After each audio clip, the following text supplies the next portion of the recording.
fail to run.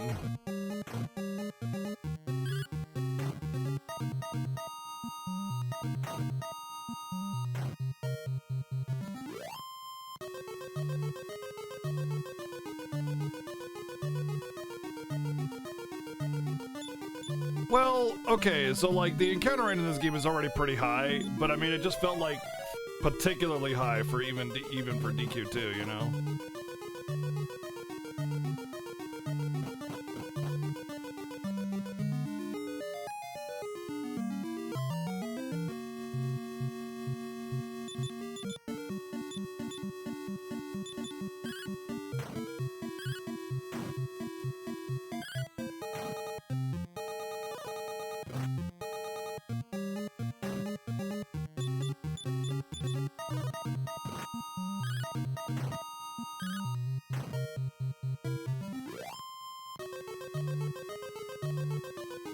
True, yeah, that's true.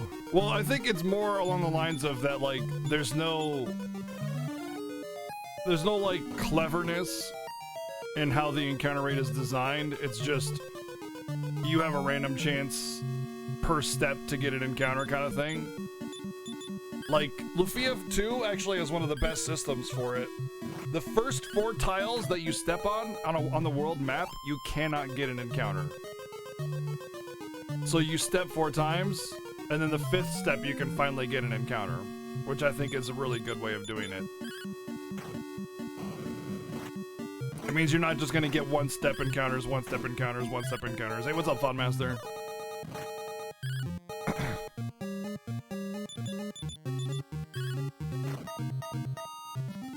There's other, you know, good ways of doing it as well, but yeah. I actually already have it pre-ordered, VG. I already have them pre-ordered. If I can, I'll integrate them into our current going-ons here.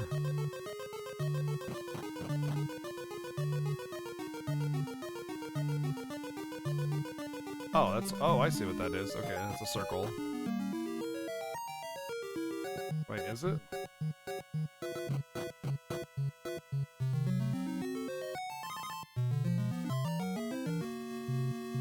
They're strategy tactics RPGs that never came to the States, really. I don't know why I cast Infernos.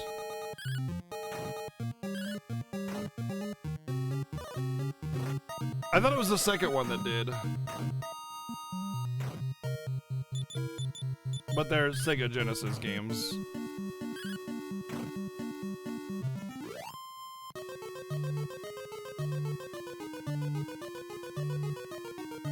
I'm actually confused if I am where I think I am.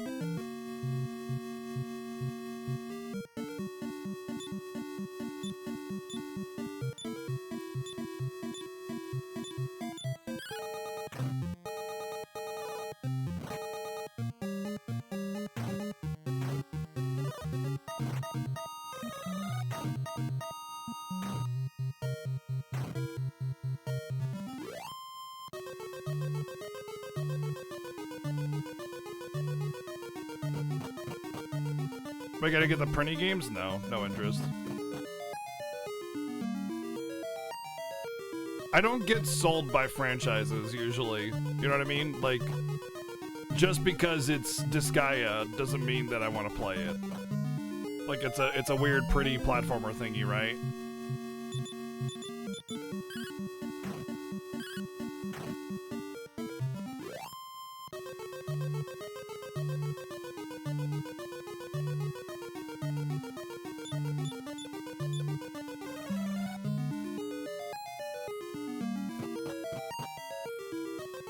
Okay, yeah, I'm going in circles then.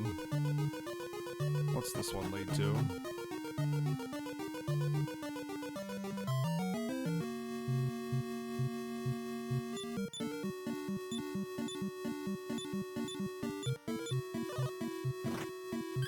Well, I'm just saying, like, it's not your traditional Disgaea game, you know?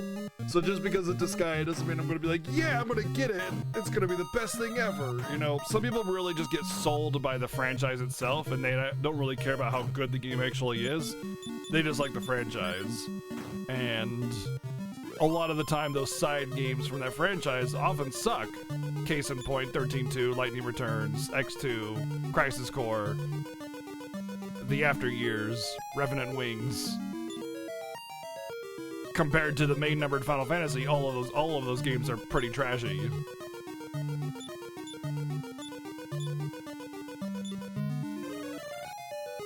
But yeah, it could be a good game. I just don't have any particular interest in platformers specifically, without there being like a really good, you know, reason to want to try it. Like for instance, like Axiom Verge. You know, I mean it's more of a Metroidvania, but you get my point, right? Like there's a lot of talk about that.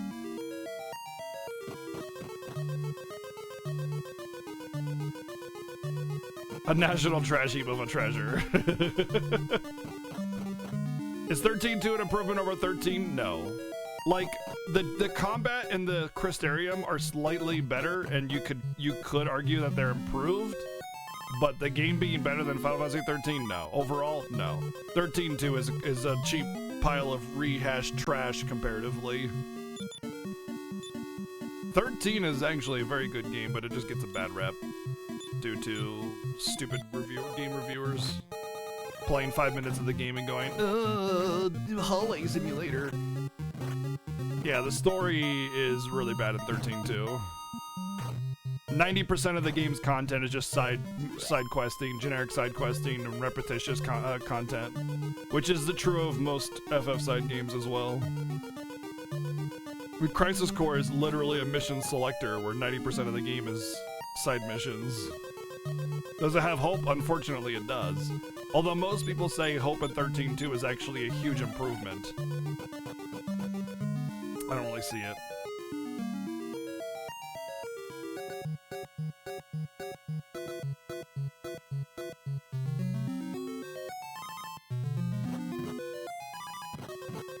Everything is better than Lightning Returns hope. Yeah. Everything is better than that.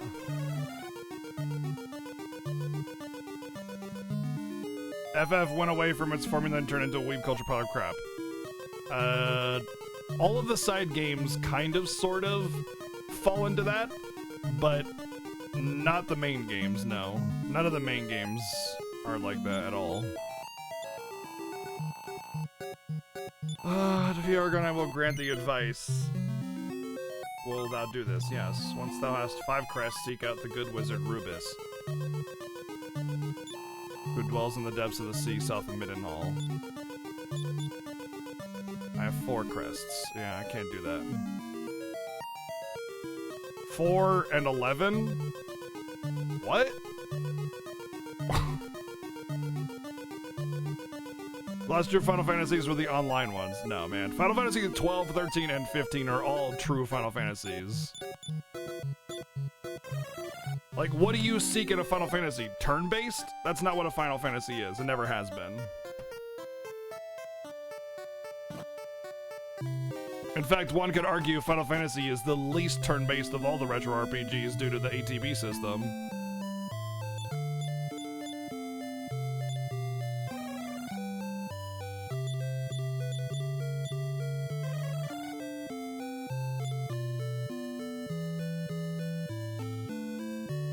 Their look and art.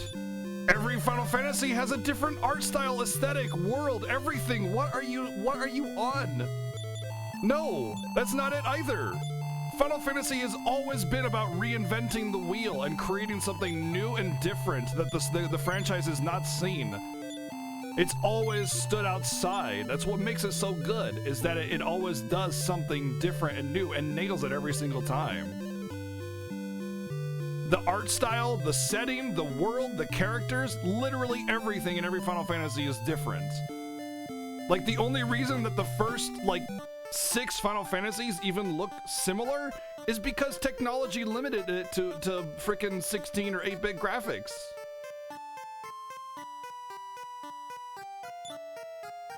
Pincer attacks ruin FF games? What is with these hot takes today? Pincer attacks ruin FF game. How does that ruin an FF game? And if I'm not mistaken, FF6 is the only one with pincer attacks. It's bait. I don't know about that, man. That doesn't feel like bait. FF7 had pincer? Yeah, it's true. FF7 had pincer too. See, what you're doing there, Act Zero, is you're projecting your opinion as fact, and that's a flaw, so. You think 8 sucks, so you think it's crap, instead of just saying you don't like it, but 8 is actually fantastically well made. It has a couple flaws in its design, which is like the draw system, of course, but it being shit is just it's just your opinion.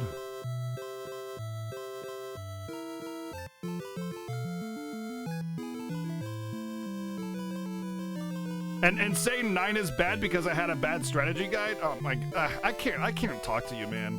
You got the hottest takes on the internet today.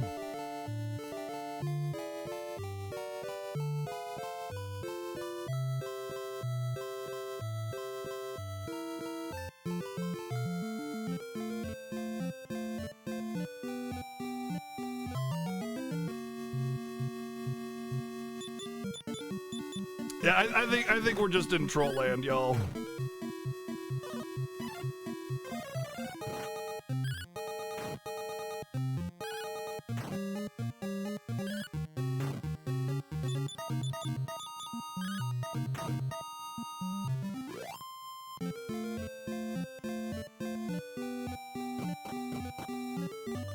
Alright, let's see if this is the town with the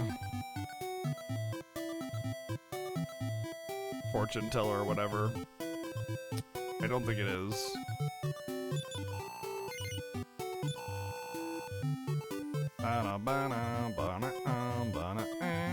This is where one of the crests were. I want to talk to that wizard again, but I'm pretty sure he says the same thing that 90% of the other NPCs say, that once you get all the crests, go do the thing.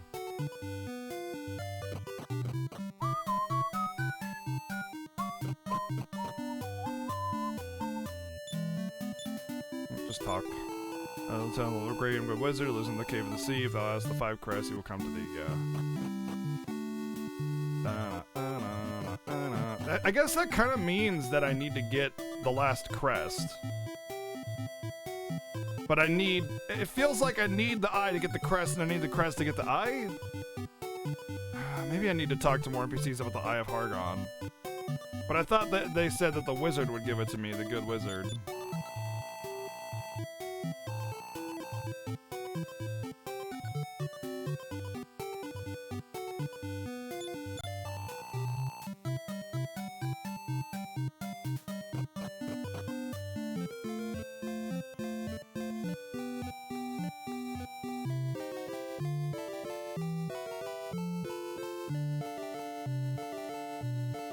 There's this one part I'm seeing on the map that I don't think I've ever been to, and I'm gonna go check it out.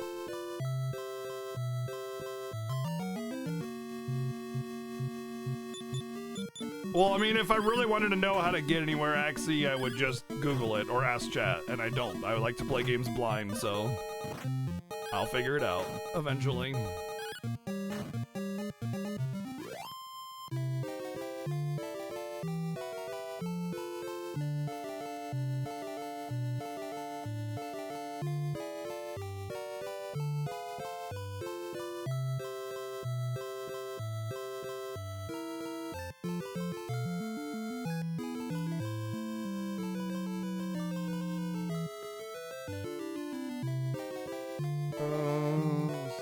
Down here this more. Which way? Monolith, west of...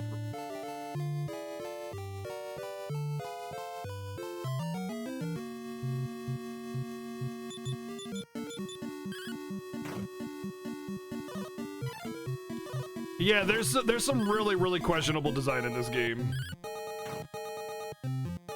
But also consider that it was made in the 80s when, you know, like, what good game design is wasn't really known. They were still testing. They kind of just like, this would be a cool idea, and it's not. Kind of like FF2, you know? Alright, so there's this... Oh, that's the, okay, that's the town where the... Okay, I thought it was different. Okay.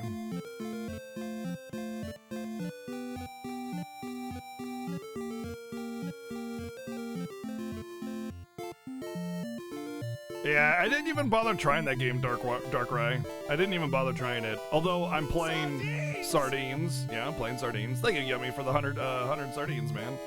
I'm playing Epic 7 and Arknight, and I'm trying the 7 Deadly Sins game as well. So I'm full. I'm full on grindy games, and I also play Crossing Void a little bit. So I'm covered. That's. Oh, we want to go this way.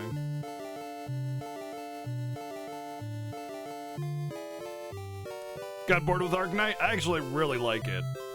Usually something like that wouldn't really super appeal to me, but it just kind of clicked with me, and since it clicked, I've just been devouring content as soon as they give it.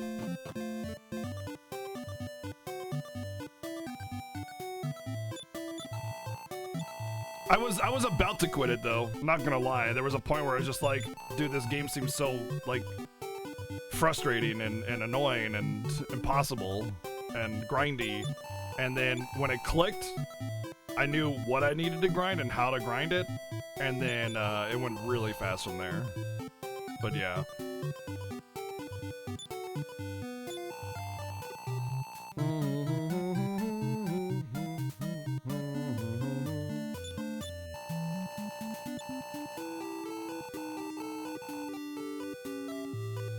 Yeah, it's fair enough. Fair enough. I got a lot of enjoyment out of it though, personally. I think the hardest part about that game though is that the requirement to grind a unit up is extremely high, and what you get from resources from grinding is very low. And the game kind of really needs you to have a versatile team so you can pop people in and out depending on the map. And that makes it very hard to be like a free-to-play or something like that. Unless you kind of get lucky with the units that you have in your main team that you've leveled up. But over time, you know, over time.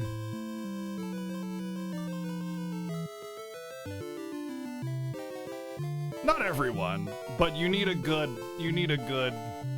like, you know, 15 or so decently leveled units to pop in and out. I've been lucky enough to have like a set team that does pretty good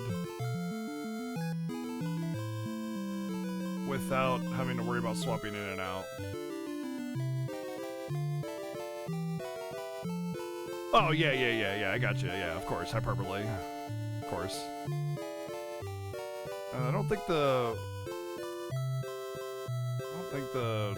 fortune teller was over here. Maybe I went to the town with a fortune teller and I just forget what the fortune teller stall looked like. And I'm like, I thought it was like a stall where I go in and I talk to the fortune teller, and but now I'm not so sure anymore.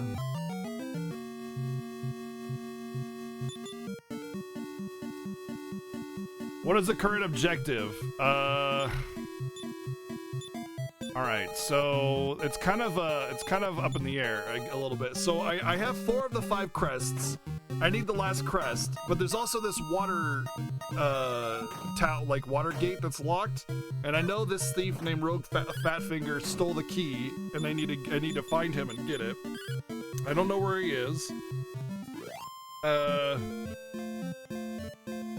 There's also like the idea that maybe I need to get the Eye of Malroth before I find the wizard, but I thought that the wizard was the one that would give me the Eye of Malroth, but I need all 5 crests in order to get to the wizard, but I need the Eye of Malroth to get to the Dark Passage where the final crest is, I think? I don't know. Like, honestly, I have no idea. I feel like I'm kind of soft-locked, but I also feel like I just need to find the right NPC. I know I'm not soft-locked. Well, if I were soft-locked, I think somebody would tell me.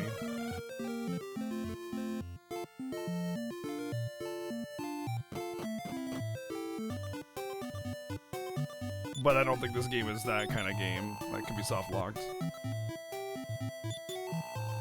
But it just kind of feels like I need the thing to do the thing, and then I need that thing to do the other thing, and so it's like I can't do any of it.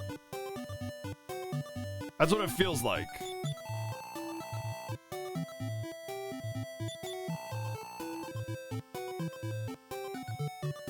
I'm expecting Jet to be nice, I know, right? Bum, bum, bum, bum, bum, bum, bum.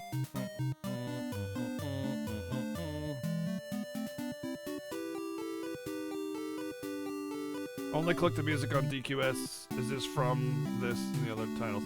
Dragon Quest rehashes a lot of their tracks constantly.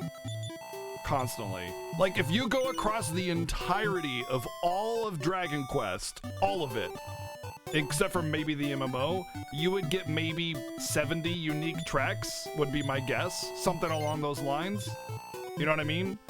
Because they reuse their tracks and like do remasters of the tracks in different versions of the game.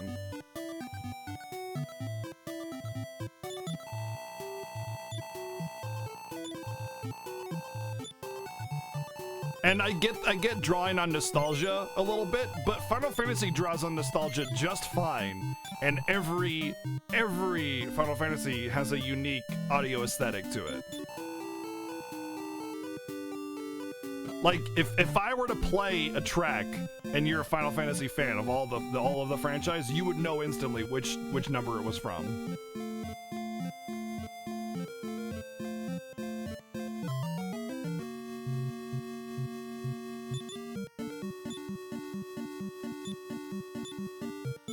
And they're all very, very they're all very, like, not really prolific, but each game has a very robust OST with a lot of variety to it, you know. FF Games remakes their tracks a little bit more, yeah. Although I will say the least, like, versatile, I guess you could say, OST of the entire franchise is 13, because they take the menu track, what's it called? The main theme of Final Fantasy 13, it's like, hold on, I know the name of it. Fabula Nova Crystallis. They take that track and they kind of remix the melodies constantly. So like half the OST is just that track remixed. Like even the Sunlit Waterscape or whatever it's called, that's just a remix of Fabula Nova Crystallis. But it's completely different. Like, hold on, here, let's listen actually. So here's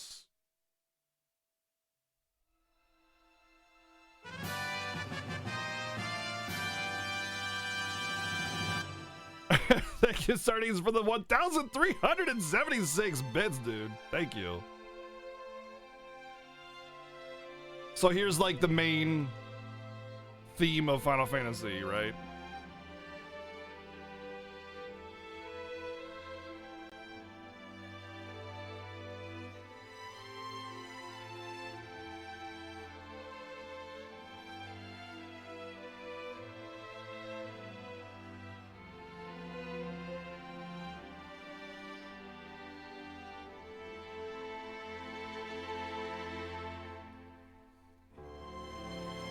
And then here is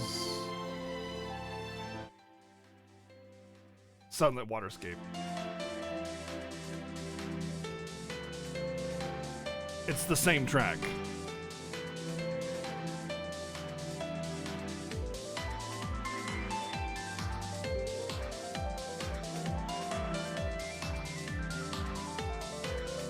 It's a fantastic remix, though. It's such a good track.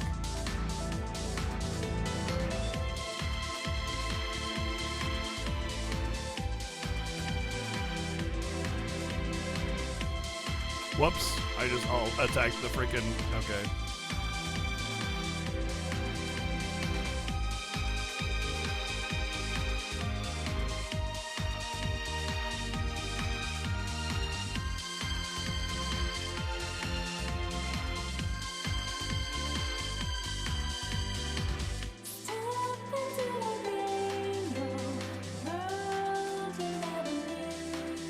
Am I gonna play DQ3 next? Eventually, but not right away. There'll be a game in between.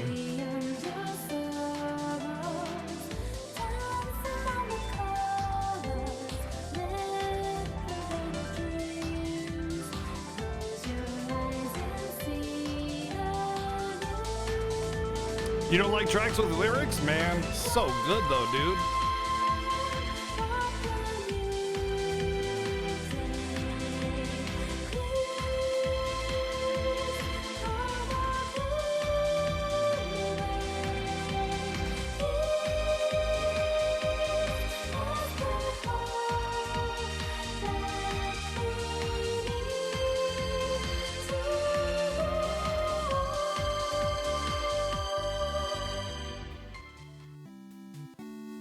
But yeah, as you can hear, the two tracks are essentially the same thing, meaning that they have the same, like, what's it called? Like notation or something? The same melody, all that stuff. It's just a remix, basically. But FF13 does that a lot. Not so much in any of the other Final Fantasies, but generally speaking, you have a very, very, very unique and original OST each Final Fantasy, whereas Dragon Quest heavily leans on its classic themes. Heavily.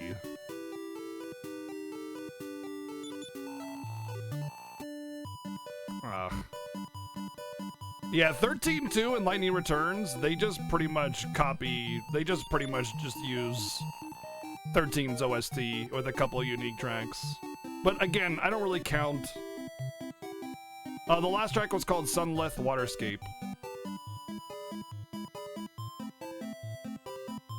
But there's not a whole lot of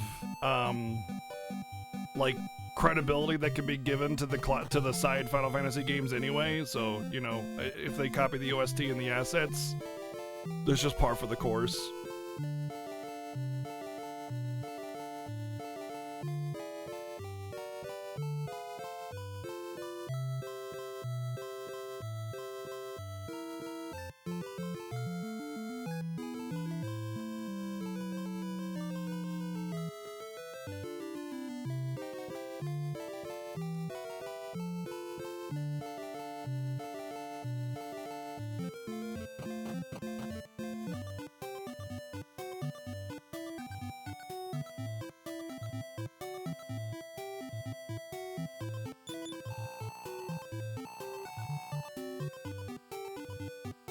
Pirates simply left the plug out?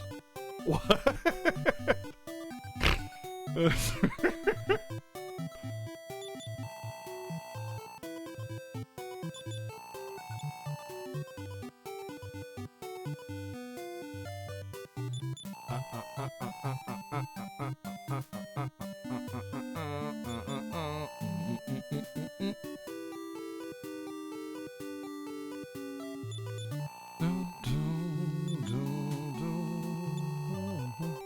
Yeah, I need the moon fragment, I know.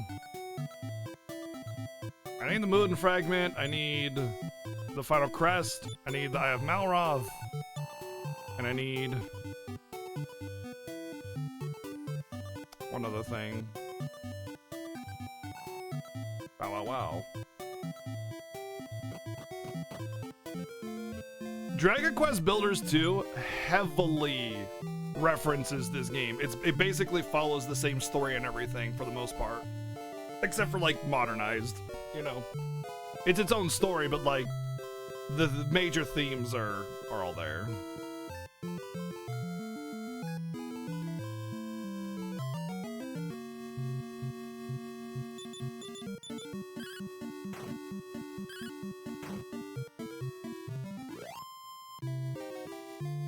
Yeah, I mean, 13-2 has a great OST. It just borrows very, very, very much from 13. But there's definitely a lot of unique tracks in FF13 2 that are pretty good.